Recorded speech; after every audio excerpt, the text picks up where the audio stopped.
নরেন্দ্র মোদীর সরকার যে ওয়াকফ সংশোধনী বিল এনেছে তার প্রতিবাদে তৃণমূলের সংখ্যালঘু সেলকে সমাবেশ করার নির্দেশ দিয়েছিলেন মুখ্যমন্ত্রী তথা দলনেত্রী মমতা বন্দ্যোপাধ্যায়। আজ অর্থাৎ শনিবার রানী রাসমণি অ্যাভিনিউতে এই সমাবেশ আয়োজন করেছে তৃণমূলের সংখ্যালঘু সেলের চেয়ারম্যান তথা ইটাহারের বিধায়ক মোশাররফ হোসেন। ওই সমাবেশে উপস্থিত থাকবেন কলকাতার মেয়র ফিরহাদ হাকিম, লোকসভায় তৃণমূলের মুখ্য সচেতক কল্যাণ বন্দ্যোপাধ্যায়রা। দলীয় সূত্রে জানা গিয়েছে, সমাবেশে ওয়াকফ বিল নিয়ে তৃণমূলের অবস্থান স্পষ্ট করবেন কল্যাণ।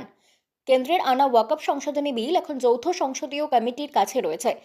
ওই কমিটির সদস্য কল্যাণ ওয়াকফ বিল নিয়ে বিধানসভায় সুর চড়িয়েছিলেন মুখ্যমন্ত্রী মমতা বন্দ্যোপাধ্যায়। তার অভিযোগ, ওয়াকফ নিয়ে রাজ্য সরকারের সঙ্গে কোনো আলোচনা করেনি কেন্দ্র।